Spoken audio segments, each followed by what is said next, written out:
Hey guys, welcome back to BackPocketGameReviews. And recently, Kotaku caught GameStop red-handed. Now, you might go, what do you mean they caught them red-handed? I mean, this is just a couple days ago too.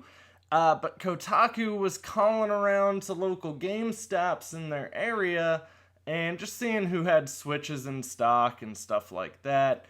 And apparently, 4 different GameStop locations refused to sell them a Switch unless multiple things were going with it, i.e. like a warranty, games, stuff along those lines. So essentially the store employees were forcing bundles out the door. Now, a lot of you might not know this, they do sell bundles online, but those bundles actually aren't supposed to be sold in store. You should be able to walk into the store and leave with a Nintendo Switch console, just the console if that's what you're wanting. GameStop actually got called out on this by Kotaku, and they actually got the COO to essentially acknowledge what had went down and to kind of apologize, I guess would be what you would say for it. I'm going to read you a small little excerpt from what GameStop said in response to Kotaku.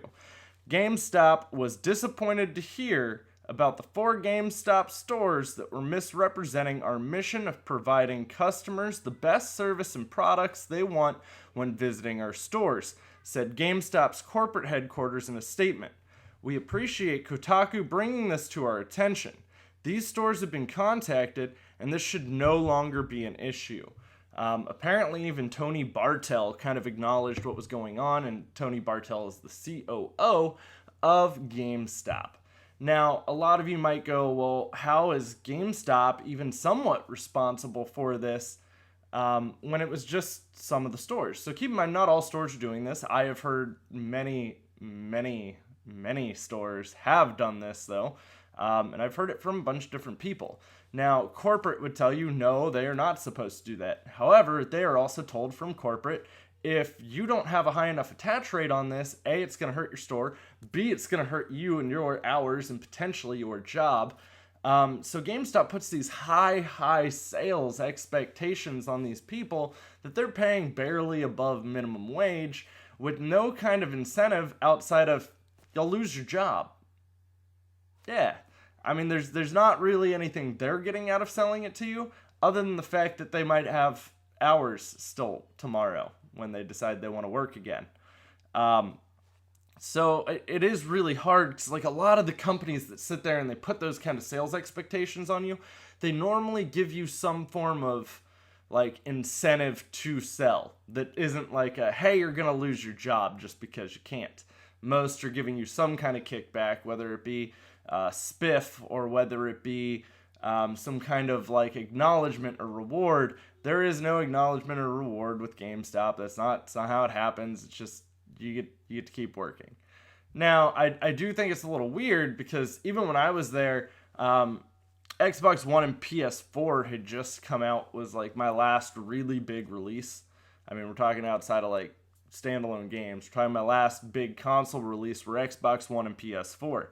And with those, we actually, as a store, wrote handwritten thank you letters to the people who bought consoles from us.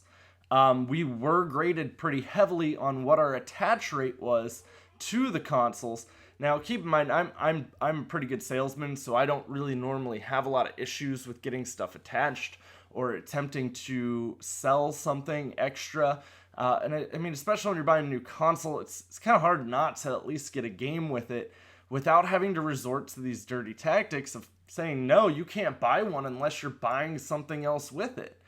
And I mean, I get it. It could just be these guys are terrible at their job. Apparently, these were New York stores. So you would think that in New York, too, especially, if you're buying maybe the person already bought the games. Maybe they found good deals on the games. I really honestly don't know. But you would think if you're selling someone a console, you should be able to easily attach something to it either way without having to essentially force it. And let alone, they didn't go into these stores. This was just over the phone. So, I mean, I think that's a pretty shady behavior. I'm not necessarily blaming GameStop as a corporation.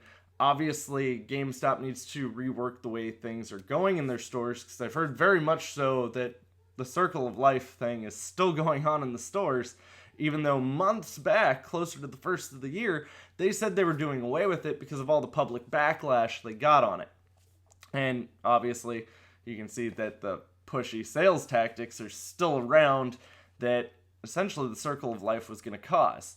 I did notice too, not too long ago, that GameStop actually had a pre-owned Switch bundle on their website with a pre-owned console and Breath of the Wild and the Breath of the Wild Season Pass. And that pre-owned bundle was only $20 cheaper than if I bought all of that stuff brand new. Obviously, the Season Pass is brand new and Zelda was probably brand new, but the Switch wasn't. So for a $20 price difference, I think I would have taken the brand new Switch over the pre-owned Switch, but that's my personal opinion. And I think it's kind of sad to see them having this bundle mentality. I get it. Bundling is a great way to add extra money and extra cheddar onto whatever it is you're selling there.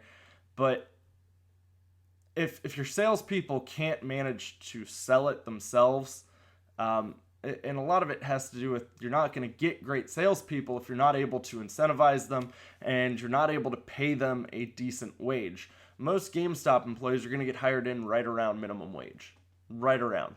Until you become some form of leadership role in that store, because I know they changed all the titles of the management positions, you're not really going to start making anything above that. And the only person who really gets any kind of bonus or incentive in the store is the store manager, and that's based on the entire store's performance and what sales are and what attaches are. And that's another part of the reason why if you can't do your job and attach and sell, you're probably not going to be around long, because you're going to start costing the store manager some money. But it is kind of a sad little practice to see them saying, no, you can't just buy this console in store. You have to get something with it. So guys, let me know what you think down in the comments down below. I'm sure some of you are not shocked by this, even in the slightest.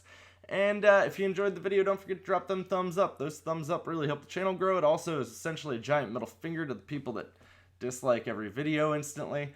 Thank you for the hate views, by the way.